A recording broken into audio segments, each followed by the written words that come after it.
Alright guys, welcome back. Survival Living here. So yes, I've been away. I've been super busy. Everything from work and working here at the house keeps me busy. So I want to talk to you and encourage you guys to be prepping. A lot of stuff going on. Need to be aware of this. Now, I just recently did a post on, I believe it was the SVB, Silicon Valley Bank. A lot of them were doing some closures and stuff. A lot of crazy stuff going on with the banks. Me personally, sorry about the birds. Me personally, I don't leave money in the bank at all. Any extra finances I may have, I put towards precious metals. I do. Before you do that, get food stocked up. A lot of it. Get you a 2-year supply of rotational stock food. Rice, beans, pastas, canned goods. Get that food first. Do I believe you need to have more food than that? Yes, I'm a prepper. After our 2-year supply, we start getting into the long-term food storage. Okay, just like our affiliate programs for Patriot, we get that food, we put that back to extend us past that.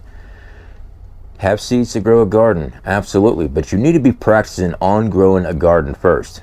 Don't rely on just because you have seeds, doesn't mean you're going to have a successful season. All right, you have to have food stockpile to carry you through multiple growing seasons. Now, with the bank stuff, guys, like I said, I don't leave cash in there. I had a bad run-in back with Wells Fargo many years ago. I believe it was like $700 just disappeared out of my account.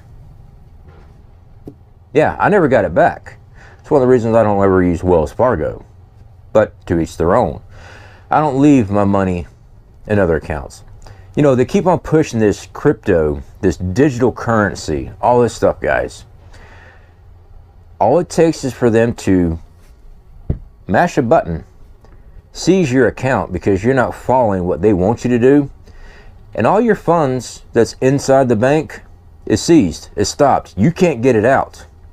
Now, we know bank runs, all right? You go down to the bank, everybody goes down to the bank, they start withdrawing money, the bank freaks out. Because they don't carry that much cash on hand. Everyone starts pulling out money, they freak out. Those are the bank runs. They don't like it when you have your own money in your hand. All right? Personally, I say keep cash on hand, absolutely. But also diversify that stuff. Now, I'm not a financial advisor, but I'm a prepper. I don't keep wads of cash laying around. I definitely don't keep wads of cash in a bank. I don't. I mean, guys, we've seen where law enforcement comes in and sees a safety deposit box. Yeah, it doesn't matter if you were doing anything criminal or not. But these people were still trying for years after to get their belongings, their stuff that they put in safety deposit box. Good old government. Yeah. Now, with everything going on with Russia and Ukraine, China and Taiwan, this is a powder keg. It is, guys. You need to have your family ready. Now, I'm not expecting us to have nuclear weapons dropped on American soil. But I still prepare for it just in case it does. That's why we're preppers. All right? Now, if a nuclear bomb exploded in your city and you're in a blast radius, yeah, you're pretty much screwed. But if you're not in that blast radius zone, you're going to be dealing with fallout. All right?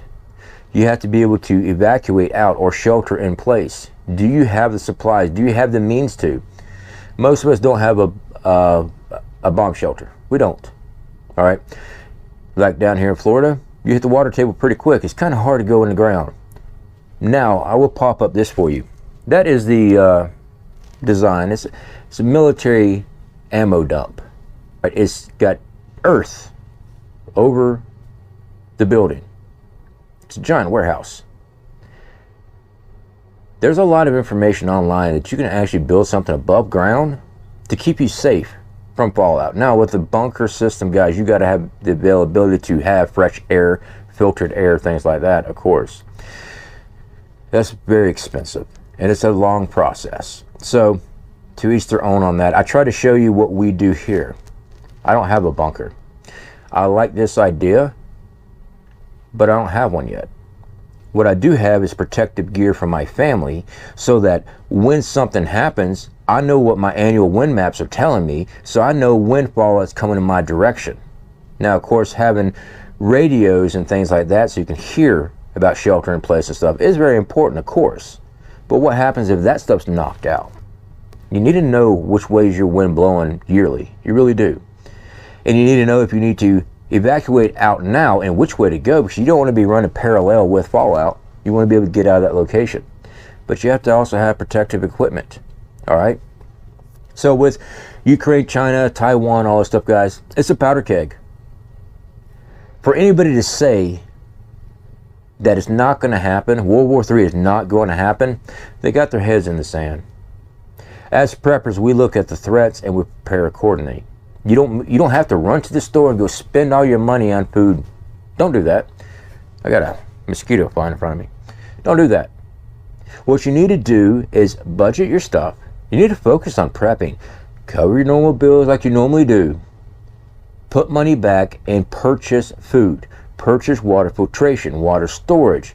Things that you can protect this stuff with. You know, your Bang Bangs and your Freedom Seeds. You need to make sure that you have this stuff in order.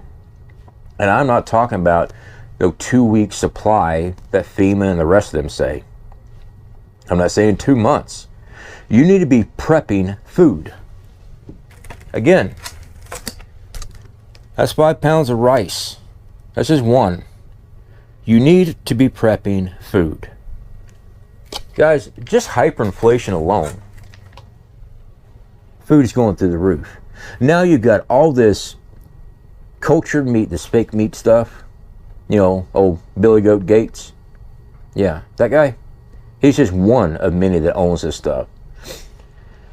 They're going to keep pushing this where they will have full control of what foods you get. And by God, how much food you can get. So while the picking's good, I say still stock up.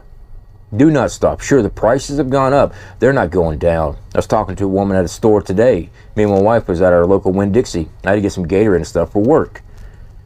And the price was outrageous. We're paying it, of course. And she's like, oh yeah, but it's getting better. What's getting better? The prices are not getting better. Shrinkflation as far as your food quantity. Have you guys really looked at the packages of your food? What a box, for example, a box of nabs were a certain size, and now they look similar to a certain size, but look at that net weight. Completely different. Same price. Actually, even more. It costs even more for less. Yeah. When you control people's food supply, you control the masses. If you control people's financial, you control the masses. Let's just say that we decide we've had enough. They just shut off your income, lock you out. You weren't complying. This whole pushing a digital banking, digital currency, all this stuff, no, I'm not going to be a part of it. And now I see all the time here on YouTube, whoa, you can't trade gold and silver. You can't do this. I trade in gold and silver all the time. You don't think I'm going to be hitting the black market on this stuff? You're damn right I am. I'm a prepper. I think outside the box. You need to start doing the same thing. When government overreach grabs hold of stuff and says you can't do this anymore, you got to think outside the box. You got to be smart. You got to be smart, because they'll be happy to put you behind a pin. But when this stuff's rolling out like this, we're going to see major events happening. And it's going to be after these major events is when they're going to really push this stuff, in my opinion. They're going to be fighting too much on this right out the gate. It's going to have to be something major, and the government's going to come in, and they're going to be the savior for everybody. Well, since that failed, or because counterfeit's so bad, we have this. But they don't talk about how many times the place has been hacked over and over again. Yeah. You think I want all my financial stuff online all the time? My bank, I can't even hold my money. All it takes is a hacker come in, and there it all goes. It's gone. So none of it's secure. It's all digital. It's all software. And it's gone. So, everything else going on, guys. Between work, which is going great. I love it. I love every single minute of it. we're putting a bottom on one of the tugs that we were building. Yeah, freaking awesome. I love it. Here at the house, we are changing our living situation. We are preparing for a major event. As you guys know, if you've been here on this channel for a while, we live in a 6x12 cargo trailer, a pull-behind trailer that we converted into a small camper. We've been living in that thing for, what, 3 years now? Yeah. Well, ceiling's starting to leak. The floor's rotten in spots. We're upgrading. So my idea, what I'm working on, I worked on it today, getting some of the material in place, went up to Home Depot. Thankfully, lumber has went down massively compared to, it's $4 a 2x4 compared to it was $10 and something. Still high. I remember when it was $2.09 4 years ago. Yeah, either way. Currently I'm working on taking two 10x14 outdoor sheds, merging them together, and basically making them into an apartment. And this thing is going to be as much self-sufficient as possible. We're going to build a subfloor, get it up off the foundation, that way it's off the ground. Run some septic systems using RV septic tank for black water and gray water, piping that in so I can actually hook up to the septic system here. It's not city septic, by the way, guys, it's septic tanks. Hook that up, install shower, all that. We use Gasland. It's a tankless water heater. Water comes in, propane kicks it on. You got two knobs, hot and cold. I already have one system. We're going to get another one for the kitchen.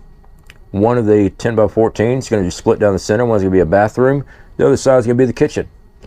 The back section for the other 10x14, they'll all be connected together, is going to be the living quarters, living room, bedroom, the whole 9 yards. It's a big project. It is. So we're going to build the foundation first, get the floor in, put the sheds on top, anchor them down. We're also going to make sure everything is watertight and sealed. I'm going to frame it in, insulate it. We'll be running all of our solar. We got a lot of new solar grid videos coming up, because I'll be doing all of that work myself. All the wiring, all the solar appliances, hooking up all the panels, the battery. We're going to have a massive battery system, guys. We've got a pretty good sized battery system right now that we live with on the 6x12 trailer, but I want something bigger. The fact is, the hours I work and the type of work I'm doing right now, yeah, by the end of the day, I'm beat. And living in a 6x12 trailer, you are constantly hunched over, because if you stand up straight, you hit your head, and it wears you down. It does. So we're moving forward on this. I want a better living situation, and for our bug out vehicle, I still want a pull behind cargo trailer that's ready to rock and roll. So the existing one is going to get a complete re-overhaul, new flooring. I've been looking into ballistic sheetrock, and that's what I want on the inside of that cargo trailer. All right, so that's what we're going to work on. Due to the weight of what I want to do with it, I'm going to probably going to swing a dual axle in the back of it. Right now it's only got one, so it'll be beefier, something that can withstand a lot more punishment, because the fact is, I believe something major is happening. I am seeing too much stuff come our way, and it just keeps building up. I am all for bugging out when the time is right. Everyone's always screaming, I will never bug out. Okay, well, hopefully you never run into the scenario where you have to. But as a prepper, you need to be planning for everything possible, and bugging out is one of them. I know people don't want to hear that. That's fine. These are my thoughts. If you don't like it, start your own channel. Tell me about why you would never bug out and all that other good stuff. I might watch it. But yeah, I'm salty. I don't put up with stupid. Never have. I don't do it now. Never have on my channel. I try to give you as many options as possible. If those options or suggestions don't work for you, that's fine. I just show you what we do. That's it. All right, guys, for everyone else, I do appreciate you hanging out with us. For those that are actually prepping for this, guys, keep on prepping. For those that are new to prepping, I have covered over 1,000 videos. Yeah, all honestly, like 1,200 videos. Everything from stockpiling food, $5 food preps, every week, $5 a week. Do I recommend getting more than $5 a week? Yes, I do. I really do. We need to be ready for what's coming. All right, guys. I'll speak to y'all later. Y'all be safe. Keep prepping.